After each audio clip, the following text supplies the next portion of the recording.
जय हिंद दोस्तों। एक बार फिर से स्वागत है आप सबका हमारे यूट्यूब चैनल क्विक केमिस्ट्री में।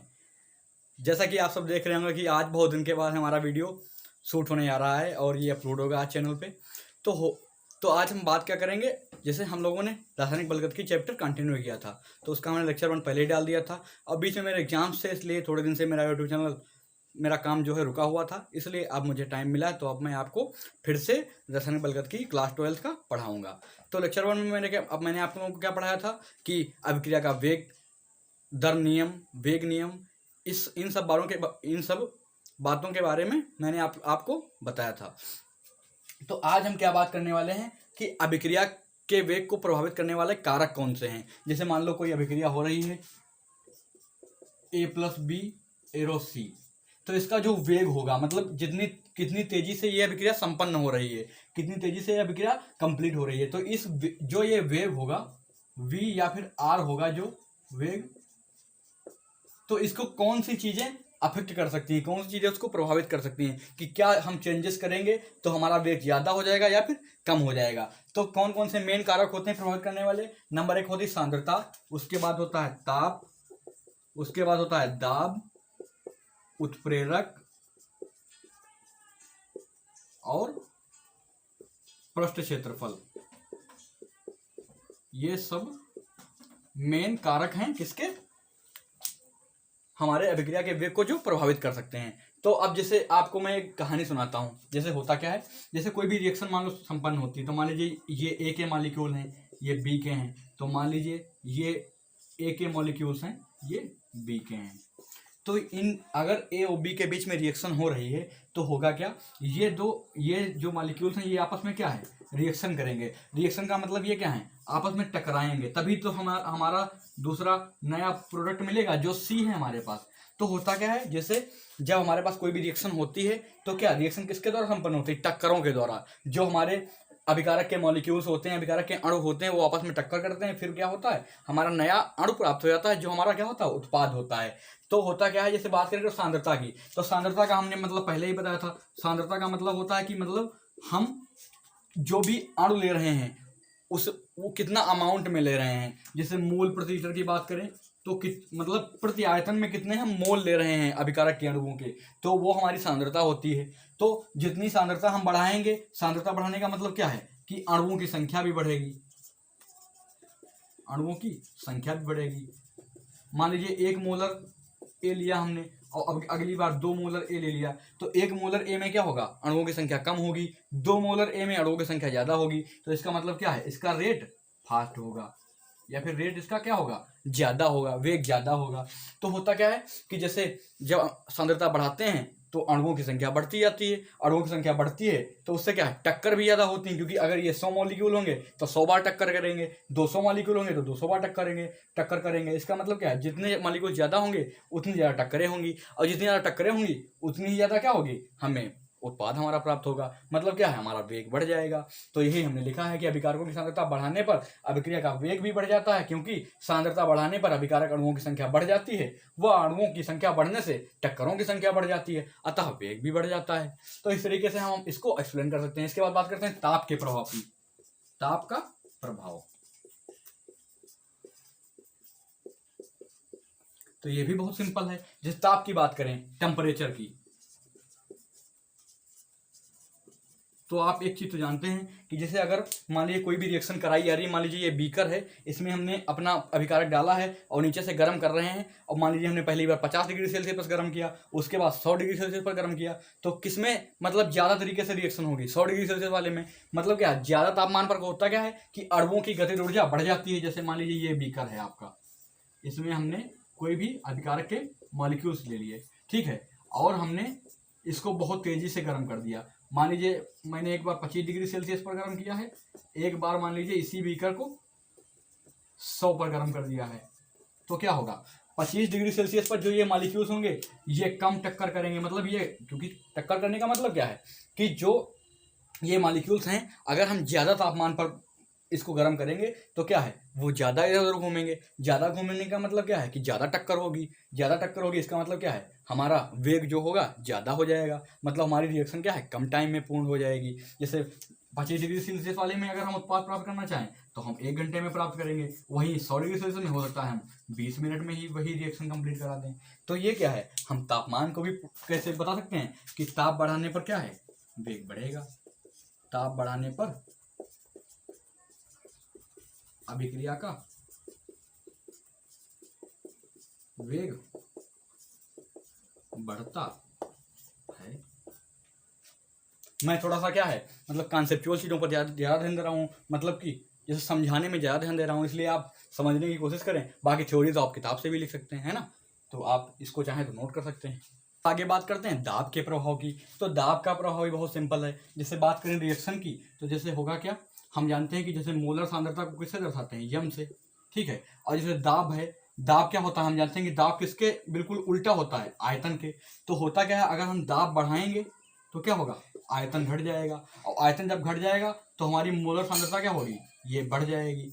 मतलब दाब बढ़ाने पर क्या होता है, दाब बढ़ाने पर सांद्रता बढ़ जाती है,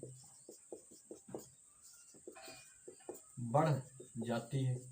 और हम ये तो जानते ही हैं कि सांद्रता बढ़ेगी तो क्या है, हमारा वेग भी बढ़ जाएगा, अभिक्रिया का जो वेग होगा वो भी बढ़ जाएगा। इसको हम दूसरे तरीके भी से भी समझ सकते हैं। कैसे समझ सकते हैं, जैसे मान लीजिए ये ए के मॉलिक्यूल्स हैं, ये ए के मॉलिक्यूल्स हो गए। मान लीजिए ये पूरा ए का मॉलिक्यूल है, और ये जो मॉलिक्यूल्स हैं बी के मॉलिक्यूल्स हैं, और हमको अगर इन दोनों की क्रिया करानी है, जैसे हमारे पास रिएक्शन क्या थी, ए प्लस बी एरो सी। तो अगर हमें इन दोनों की रिएक्शन करानी है तो आप क्या करेंगे, अगर ऊपर से दाब ज़्यादा कर देंगे, ज़्यादा दाब करेंगे तो क्या होगा, ये मॉलिक्यूल्स पास पास आएंगे, पास पास आएंगे तो क्या होगा, ज़्यादा रिएक्शन करेंगे। ज़्यादा रिएक्शन करने का मतलब क्या है, रिएक्शन फास्ट होगी। फास्ट होने का मतलब क्या है, वेग जो होगा वो भी बढ़ जाएगा। तो हम ये भी कह सकते हैं कि दाब बढ़ाने पर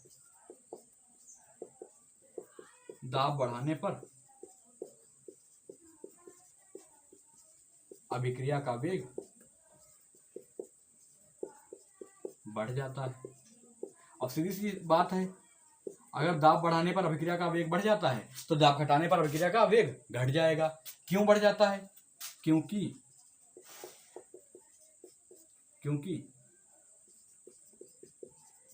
सांद्रता बढ़ जाती है। तो ये तो हो गया दाब का प्रभाव। 4 नंबर पर हम पढ़ेंगे उत्प्रेरक का प्रभाव।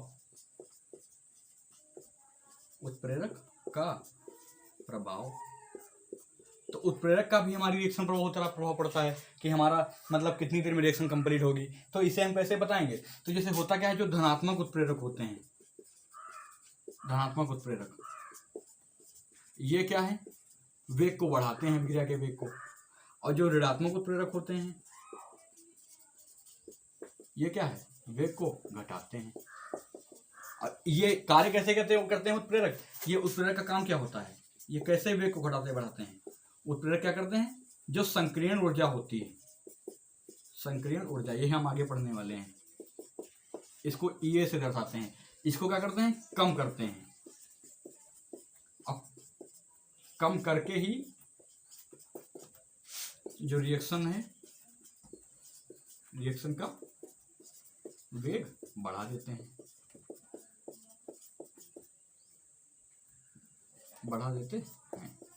यह संकीर्ण ऊर्जा के बारे में हम डिटेल में आगे पढ़ने वाले हैं। तो ये हो गया उत्प्रेरक का प्रभाव।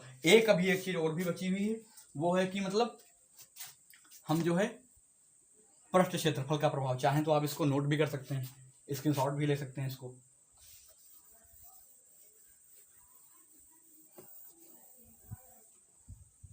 तो अगर हम बात करें पृष्ठ क्षेत्रफल के प्रभाव की, पृष्ठ क्षेत्रफल का प्रभाव, तो इसको भी हम एक सिंपल एग्जांपल से समझ सकते हैं। आप सीधी सी बात समझिए कि जैसे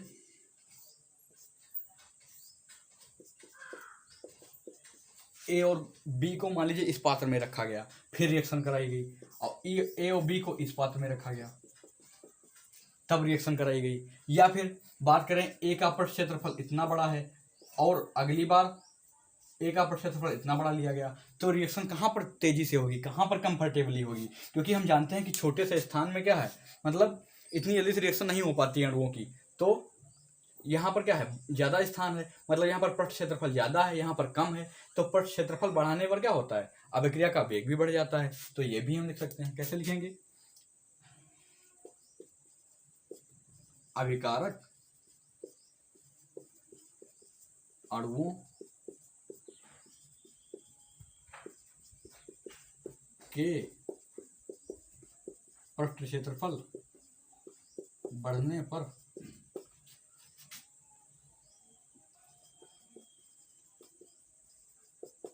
अभिक्रिया का वेग बढ़ जाता है। और इसका एक और फायदा है, पृष्ठ क्षेत्रफल अधिक होने पर क्या होता है, उत्प्रेरक भी अधिक प्रभावी होते हैं। तो ये भी हम लिख सकते हैं कि पृष्ठ क्षेत्रफल बढ़ने पर उत्प्रेरक अधिक प्रभावी होते हैं,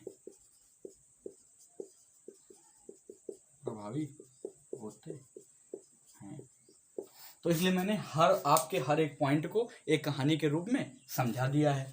और एक चीज से और फर्क पड़ता है कि मतलब हमारा जो अभिक्रिया का वेग होगा वो ज़्यादा होगा या कम होगा, वो ये कि मतलब हमारे जो अभिकारकों की भौतिक अवस्था हम ले रहे हैं तो वो कैसी ले रहे हैं। भौतिक अवस्था का मतलब जैसे मान लीजिए ये हमारे पास धातु है, कोई धातु का टुकड़ा है, ठीक है, और बी मान लीजिए कोई द्रव है यौगिक, ठीक है। तो अगर हमने मान लीजिए इतने बड़े धातु के टुकड़े को इस बीकर में मान लीजिए बी रखा हुआ है, ये एक धातु है और इनकी अगर क्रिया करानी है ए प्लस बी की, इससे रिएक्शन अगर करानी है तो हम इसको कैसे फास्ट कर सकते हैं, इस जो धातु का जो टुकड़ा है इसको हम बिल्कुल पीस लें और चूर्ण बना लें इस टाइप से। तो चूर्ण क्या होगा, जब अंदर जाएगा तो ज़्यादा रिएक्शन करेगा, क्यों, क्योंकि इससे चूर्ण से होता क्या है, इस चूर्ण का पृष्ठ क्षेत्रफल बढ़ जाता है। और पृष्ठ क्षेत्रफल बढ़ने से हम पहले ही जानते हैं कि हमारा जो वेग है, रेट है, वो बढ़ जाता है। तो ये भी होता है कि अभिकारकों की भौतिक अवस्थाओं पर। ये हमारा हो गया छठा पॉइंट, ये पांचवा, अभिकारकों की भौतिक अवस्था पर।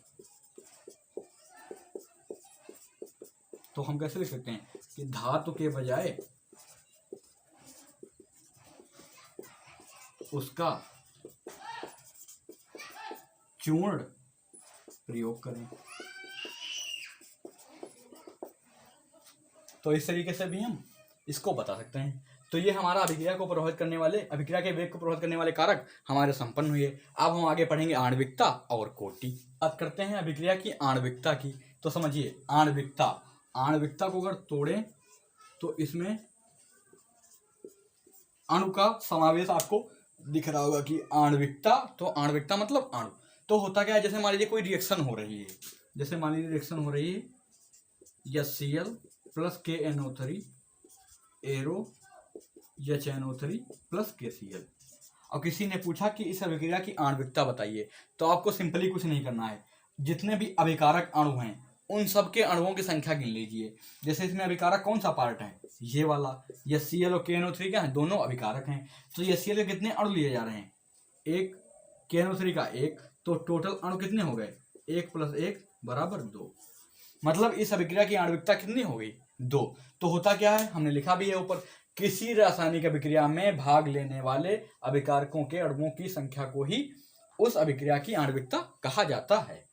जैसे ऊपर मैंने रिएक्शन लिखी हुई है 2HI एरो H2 + I2। तो अगर आपको बताना हो कि इस अभिक्रिया की आणविकता क्या होगी, तो इसमें देखिए अभिकारक कितने हैं, कितने HI लिए हुए हैं, 2 HI, अभिकारक यही तो है HI, तो आणविकता कितनी हो गई, 2। अब आणविकता के आधार पर रासायनिक अभिक्रियाओं को बांटा भी गया है, मतलब इनका जो है, मतलब इनके बीच अंतर भी किया गया है, या फिर इनके प्रकार भी बांटे गए हैं। जैसे अभिक्रियाएं आणविकता के आधार पर एकाणुक होती है, एकाणुक, द्विअणुक,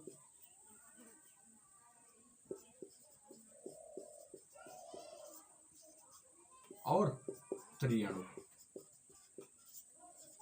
नाम से ही पता चल रहा है एकाणु, मतलब ऐसी अभिक्रिया जिसमें क्या हो, आणविकता क्या हो, एक हो। एका मतलब एक, आणविकता क्या हो, एक हो, तो वो अभिक्रिया एकाणुक हो जाएगी। द्विअणुक मतलब जिसमें आणविकता क्या हो, दो हो। जैसे ये अभिक्रिया क्या है, एक द्विअणुक अभिक्रिया है। क्यों? क्योंकि इसमें आणविकता क्या है, दो है। त्रिअणुक जिसमें क्या हो आणविकता, तीन हो। अब देखिए आणविकता के बारे में एक सबसे मेन बात यह है कि आणविकता को हम क्या है, रिएक्शन हमारे पास लिखी हो हम आंखों से देखकर बता सकते हैं। दूसरी चीज, आणविकता ना तो ऋणात्मक हो सकती है, मतलब ना तो निगेटिव हो सकती है, ना ही मतलब हाफ में हो सकती है, मतलब ना ही पॉइंट में हो सकती है, ना ही 3/2 हो सकती है। इस टाइप से मतलब आणविकता होगी तो पॉजिटिव होगी और पूर्णांक होगी, मतलब परिमेय संख्या नहीं होती हो सकती है, रेशनल नंबर। तो हम क्या कह सकते हैं, हम कह सकते हैं कि आणविकता कभी भी निगेटिव कॉमा भिन्नात्मक नहीं हो सकती, नहीं हो सकती, हमेशा पॉजिटिव मतलब धनात्मक और पूर्णांक ही होगी, ही होती है।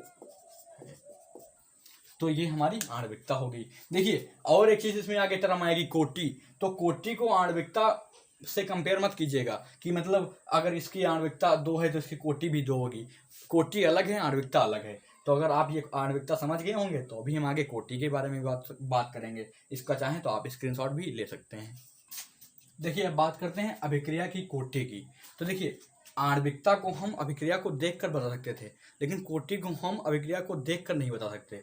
तो होता क्या है, कोटि क्या है, जैसे मान लीजिए कोई रिएक्शन हो रही है A+B एरो C, तो इस अभिक्रिया की कोटि को हम कैसे निकालेंगे कि A और B के जितने भी अणु हैं वो अणु जो इस अभिक्रिया के वेग को डिसाइड करें, मतलब वे अणु जो वेग नियम में आते हैं, उस तरीके से हम कोटि को डिसाइड करते हैं।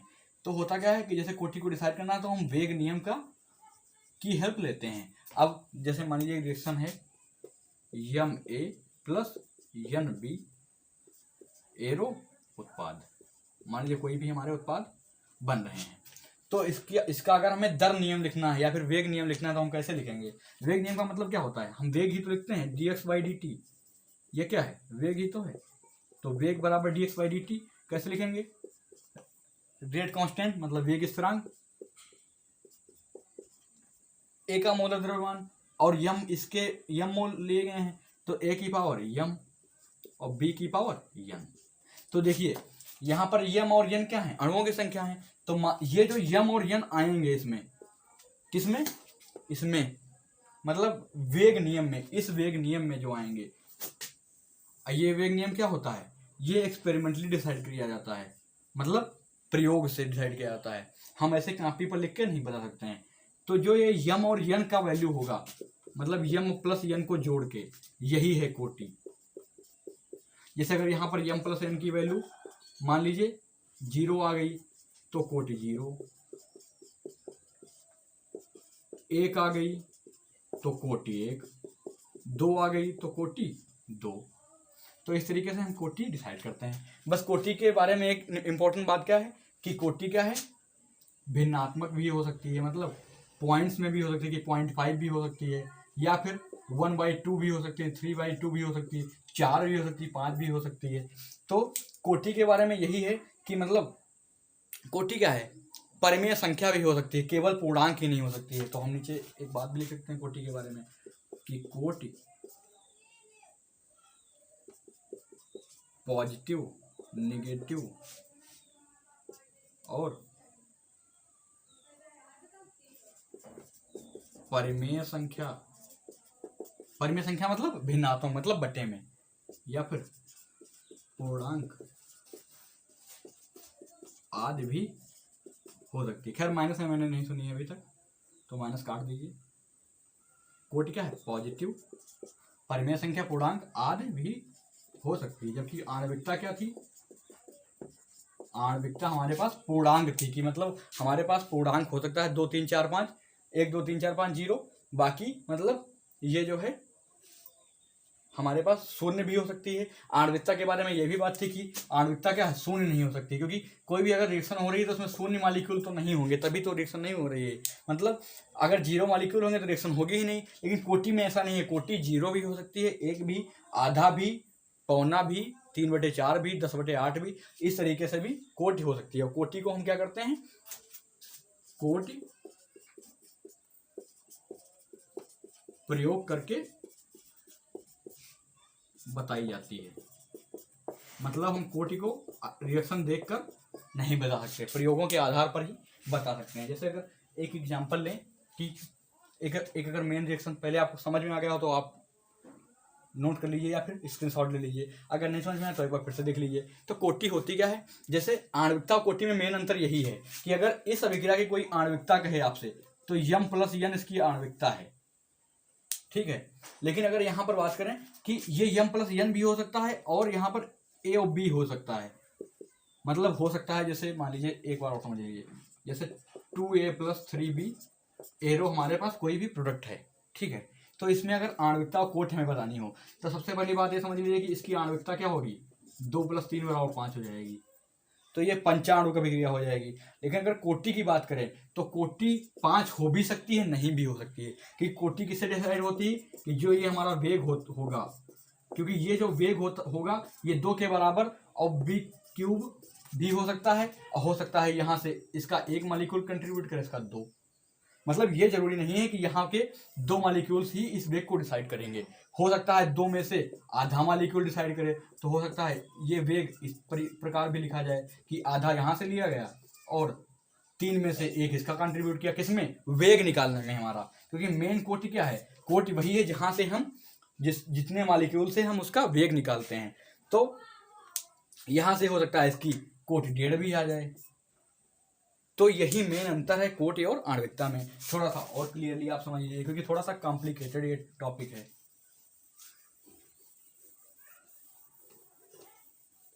देखिए, जैसे कोई रिएक्शन हो रही है, मान लीजिए रिएक्शन है 2a + 4b एरो 6c, ठीक है। इसकी अगर किसी ने आपसे पूछा कि आणविकता बताइए, तो आणविकता क्या हो जाएगी, 2 4 को जोड़ दो, मतलब 6 आणविकता इसकी होगी। लेकिन अगर कोटि की बात करें तो कोट 6 हो भी सकती है, नहीं भी हो सकती। कैसे कि मतलब हो सकता है जैसे इसके 2 मॉलिक्यूल्स में लिए गए हैं, तो हो सकता है जो हम रेट लिखें, जो रेट आता है उससे एक्सपेरिमेंटली प्रयोगों द्वारा, तो हो सकता है इसमें जो वेग डिसाइड होगा उसमें 1 या 2 मॉलिक्यूल कंट्रीब्यूट करे, में भी इसका 4 कंट्रीब्यूट करे या ना करे। जैसे बात करें कि मान लीजिए हमारे यहाँ कोई मेहमान आया, तो हमने उसको 2 रोटी दी खाने को, तो हो सकता है वो 2 रोटी खाए या 1 खाए 1 छोड़ दे, तो उसका कंट्रीब्यूशन कितना हुआ खाने का, 1 ही हुआ ना। हो सकता है 2 खा ले, 2 खा लेगा तो कोटि 1 खाया तो 1। तो इसी प्रकार ये है कि अगर जो हमारा वेग जो डिसाइड होगा, क्योंकि ये क्या है, वेग का फार्मूला है वेग नियम से, और वेग नियम आता कैसे है, एक्सपेरिमेंटली प्रयोगों द्वारा। तो प्रयोग के आधार पर हो सकता है इसके 2 मॉलिक्यूल कंट्रीब्यूट करें, या हो सकता है आधा मॉलिक्यूल ही कंट्रीब्यूट करे। अगर 2 मॉलिक्यूल कंट्रीब्यूट करेंगे और हो सकता है इसके 4 पूरे कंट्रीब्यूट करें, तो इसकी कोटि 6 हो जाएगी। लेकिन हो सकता है इसका आधा मॉलिक्यूल कंट्रीब्यूट करे और इसका हो सकता है 1 मॉलिक्यूल कंट्रीब्यूट करें, तो ओवरऑल कोट कितनी हो जाएगी, 1.5 ही तो हो जाएगी। तो कोट इस बात पर डिपेंड नहीं करती कि यहाँ पर कौन सी चीज है, आणविकता इस बात पर डिपेंड करती है कि यहाँ पर हमने कितने मोल लिए हुए हैं। कोट यहाँ पर डिपेंड करेगी कि कितने मॉलिक्यूल्स लिए गए हैं। इसलिए कोट को हमेशा हम दर नियम से दर्शाते हैं, बताते हैं, या फिर हम प्रयोगों द्वारा बताते हैं। एक एग्जाम्पल ले लेते हैं अच्छा सा, हो सकता है वहां से आपको अच्छे से समझ में आए।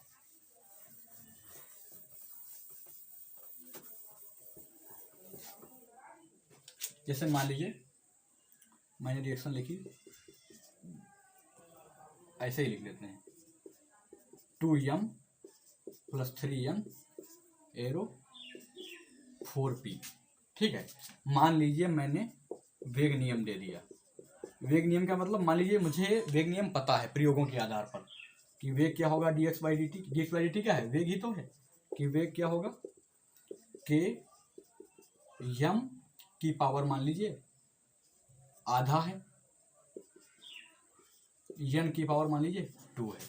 तो यहाँ से अगर कोई आपसे कहे कि आणविकता और कोटि बताइए, तो सीधी सी बात है कि आणविकता कैसे निकलती है हमारी मेन रिएक्शन से, तो क्या हो जाएगी, कितने मॉलिक्यूल हैं, 2 + 3 = 5। तो आणविकता किसकी होगी, इतनी 5, तो क्या हो जाएगी, पंचाणुक अभिक्रिया, पंचाणुक अभिक्रिया। इसके बाद बात करें अगर कोटि की, तो कोटि इस बात पर डिपेंड नहीं करती कि यहाँ पर मॉलिक्यूल्स कितने हैं, कोटि इस बात पर डिपेंड करती है कि इसकी घात कितनी है। मेन ये घात हैं, घातों को जोड़ देंगे तो कोटि हो जाएगी 1/2 + 2 = 3/2। ये क्या है, अभिक्रिया की कोटि। तो हो सकता है अब ये बात आपको क्लियर हो गई होगी। जैसे यहाँ से बात करेंगे, एक अगर एग्जांपल लें तो जैसे 2HCl होता है, इसको अगर हम प्रकाश की उपस्थिति में डिकम्पोज करें तो H2 + Cl2 देगा। तो यहाँ से देखने पर क्या लग रहा है कि आणविकता क्या हो जाएगी, 2, क्योंकि 2 मॉलिक्यूल लिए गए हैं, बट इसकी कोटि क्या है, 0, क्योंकि एक्सपेरिमेंटली इसका जो वो होगा, क्या कहते हैं उसे, वेग नियम dx/dt, ये किसके बराबर होता है, KHCl की पावर 0। मतलब जो हमारा वेग होगा उसमें इसके 0 मॉलिक्यूल कंट्रीब्यूट कर रहे हैं, इसलिए इसकी कोटि क्या है, 0। और कोटि क्या है, हमेशा प्रयोगों के आधार पर डिसाइड की जाती है। इसके बाद हम एक और टॉपिक पढ़ेंगे, आणविकता और कोटि में अंतर। वो बहुत बार पूछा गया है, 5-6 बार बोर्ड में पूछा गया, इस बार भी पूछा जा सकता है, इसलिए आप अगर समझ गए हैं तो थोड़ा सा देख लीजिए। और अगर आप बात करते हैं आणविकता और कोटि में अंतर की, तो देखिए ये बहुत ही इंपॉर्टेंट क्वेश्चन है, हर साल किसी ना किसी पेपर में आया हुआ है। मतलब यूपी बोर्ड के 7 सेट्स होते हैं, 7 में से किसी ना किसी में हर साल आया हुआ है। तो एकदम ये वांटेड क्वेश्चन है, एकदम जिसे कहते हैं कि एकदम मार्केट क्वेश्चन, कि मतलब मार्क है वो बिल्कुल पक्का आना ही आना है। तो जैसे अगर किसी भी मतलब कोई भी आपको दिया हुआ है स्टेटमेंट, बोला है कि इसमें अंतर करो, तो अंतर में आप जैसे दोनों पक्ष में लिख देंगे कि आणविकता अगर कोटि है, तो सबसे पहले पॉइंट में आप अंतर में क्या करेंगे, उसकी परिभाषा लिख देंगे, कि आणविकता की परिभाषा लिख देंगे। क्या होती है परिभाषा, कि किसी भी रासायनिक अभिक्रिया में अभिकारकों के अणुओं की वह न्यूनतम संख्या जो अभिक्रिया में भाग लेती है आणविकता कहलाती है। इसी प्रकार कोटि में भी लिख सकते हैं कि वह न्यूनतम संख्या जो उसके वेग को परिभाषित करती है कोटि कहलाती है। तो परिभाषा आप लिख दीजिएगा, क्योंकि हमारे पास इतनी जगह नहीं थी इसलिए मैंने परिभाषा नहीं लिखी है, तो नॉर्मल मैंने परिभाषा लिख दी है, आप अपनी तरफ से परिभाषा लिख सकते हैं। इसके बाद नंबर 2 पॉइंट, कि हम जानते ही हैं कि आणविकता कभी भी 0 नहीं हो सकती है, बट कोटि क्या है, 0 हो सकती है। इसी प्रकार आणविकता सदैव धनात्मक अपूर्णांक होती है, निगेटिव और भिन्नात्मक नहीं हो सकती। मतलब आणविकता क्या है, कभी भी 0 माइनस में या फिर 1/2 या फिर 3/2 नहीं हो सकती, मतलब बटे में, और निगेटिव और 0 नहीं हो सकती। बट कोटि भिन्नात्मक भी हो सकती है, पूर्ण संख्या भी हो सकती है। मतलब कोटि क्या है, 1 भी हो सकती है, हाफ भी हो सकती है, 3 भी हो सकती है, 3/2 भी हो सकती है। चौथी चीज कि हम आणविकता को क्या है, अभिक्रिया देखकर बता सकते हैं, कि जैसे मान लीजिए आपके सामने ये रिएक्शन दी हुई है H2 + Cl2 HCl, तो अगर किसी ने आपसे इसकी आणविकता पूछी तो क्या करेंगे, एक H2 का है, एक Cl2 का है, तो आणविकता 2 हो गई टोटल, इसके 1-1-2। लेकिन अगर कोटि को हम बताना हो तो हम नॉर्मल अगर आणविकता के आधार पर बताएंगे तो यहाँ पर कोटि 2 हो जाएगी, लेकिन कोटि 0 होती है इसकी, कि किससे डिसाइड करते हैं, प्रयोगों द्वारा। इसलिए कोटि को हम क्या है, मतलब नॉर्मल अभिक्रिया को देख कर नहीं बता सकते हैं, तो हम प्रयोग करके बता सकते हैं। तो यही का है, यही इंपॉर्टेंट पॉइंट्स हैं जो अंतर करती हैं आणविकता और कोटि में। तो आज का सेशन हमारा यहीं पर ख़त्म होता है। अगर आपको हमारा सेशन पसंद आ रहा हो, क्योंकि मैं बहुत ही अच्छे से एक एक चीज़ आपको कॉन्सेप्ट वाइज समझा रहा हूँ, मेरा मोटिव इस पर नहीं है कि आप अच्छा लिख सकें, मेरा मोटिव इस पर है कि आपके कॉन्सेप्ट अच्छे हो सकें, आप विषय को समझ सकें, ना कि उसको रट सकें। इसलिए अगर आपको ये वीडियो अच्छा लग रहा है तो वीडियो को लाइक करें, और अगर अभी तक आपने हमारा चैनल सब्सक्राइब नहीं किया है तो प्लीज़ सब्सक्राइब करें, अपने दोस्तों तक भी हमारा चैनल पहुँचाएँ, क्योंकि हम भी बहुत इसमें स्ट्रगल कर रहे हैं, जिससे हमें भी थोड़ा सा मोटिवेशन मिले और हमारा चैनल ग्रो कर सके। So thanks for watching and share this video to your friends. जय हिंद, जय भारत।